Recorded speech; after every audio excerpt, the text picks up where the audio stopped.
आप सभी को हमारे चैनल में हार्दिक स्वागत है। मैं पढ़ा रही थी जयशंकर प्रसाद द्वारा लिखित आंसू, जो कि एक पीड़ा काव्य है। और उनका जो पहला भाग है वो उस कविता का वो हमने पहले दे दिया है। अभी बाकी का जो हिस्सा है वो देखिए।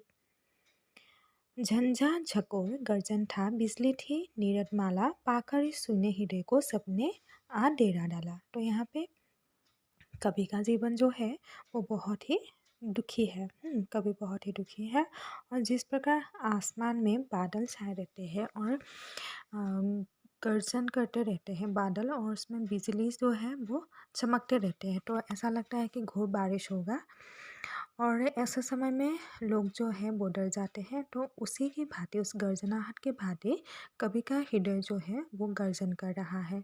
दुख के कारण उनका जो हृदय है वो उसमें कालापन यानी कि अंधेरा जो है वो छा चुका है। जिस प्रकार आसमान अंधेरा हो जा आसमान में अंधेरा छा जाता है और बादल जो है वो गर्जन करने लगता है और बिजली कड़कने लगती है, उसी प्रकार उनका हृदय जो है वो भी गर्जन कर रहा है। नीरद माला यानी कि लगातार जब उसके बाद बारिश होने लगता है, उसी प्रकार कवि के आंखों से भी लगातार आंसू बहने लगते हैं। यानी कि जिस प्रकार बारिश का गिरना तय होता है या बारिश का जो बूंदे हैं वो टपकने लगते हैं, उन्हीं की भांति कवि की जो हृदय की व्यथा है, दुख जब बढ़ जाता है तो ये दुख आंसू बन के बह आते हैं। पाकर इस शून्य हृदय को सबने हाथ डेरा डाला, यानी कि कवि जो है वो अकेले है और उनके जीवन की जो दुख है वो अकेले ही झेल रहे हैं। और जब वो व्यक्ति अकेले पड़ जाते हैं तो उनको दिलासा देने के लिए कोई नहीं आता है, बल्कि हर कोई उसको बहुत कुछ अ, टोकने के लिए आ जाते हैं या उसको देखने के लिए आते हैं कि वो किस हालत में है, वो रो रहा है कि नहीं, उसको दुख है कि नहीं। तो सभी आके क्या कर रहे हैं, उनको डेरा डाल रहे हैं। यानी कि जो उनके दोस्त हैं या जो आसपास के लोग हैं वो उनके दुख में सहभागी होने के लिए नहीं आए हैं, बल्कि उनको उनके जो दुख है उसको ज़्यादा बढ़ाने के लिए आए हैं। और कभी अकेले पड़ चुके हैं अभी। नेक्स्ट है, तुम सत्य रहे सिर सुंदर मेरे इस मिठा जग के, थे केवल जीवन संगे कल्याण कलित इस मग के। तो तुम सत्य रहे सिर सुंदर, यानी कि जीवन में जो सत्यता की भावना है वो अब अभी नहीं रहे हैं, क्योंकि हर कोई मिठा का जो भाव है वो लेते फिरते हैं। तो कवि ने कहा है कि ये जो जगत है इसमें मिठा है, ये जो संसार के लोग हैं ये हर कोई झूठे हैं। तो ऐसे झूठे संसार में तुम मेरे जीवन में सत्य बन के आए, और हमें सत्य जो होते हैं, सच्चाई जो होते हैं हमेशा सुंदर होते हैं। तो इसी मिठा जगत में, इसी झूठ मूठ के जगत में तुम मेरे जीवन में केवल सत्य बन के आए।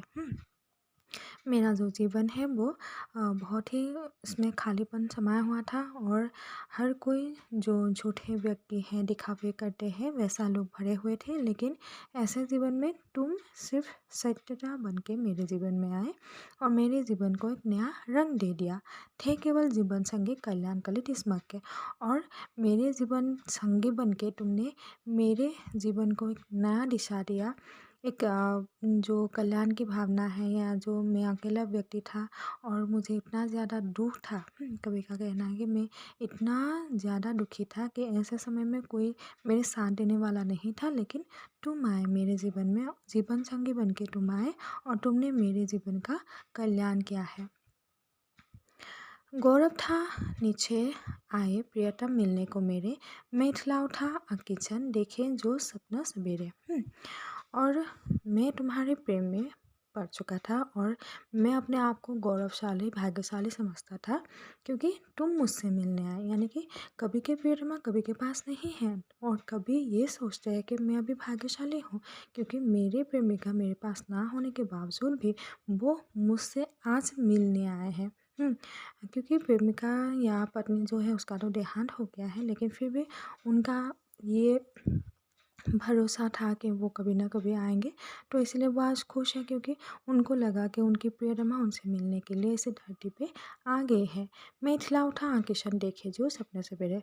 और जैसे कि हम सपने देखते हैं, उसी सपनों के भांति कवि के जीवन में वो प्रेमिका आई थी, लेकिन जैसे ही उसने आंखें खोली तो उनको उनकी प्रेमिका नहीं मिली, यानी कि वो प्रेमिका जो है वो सपने में आया करती थी या आती थी, और सपने में ही उनको अच्छा लगता था, उनको ऐसा लगता था कि उनको उनकी प्रेमिका मिल चुकी है, लेकिन असल में ऐसा कुछ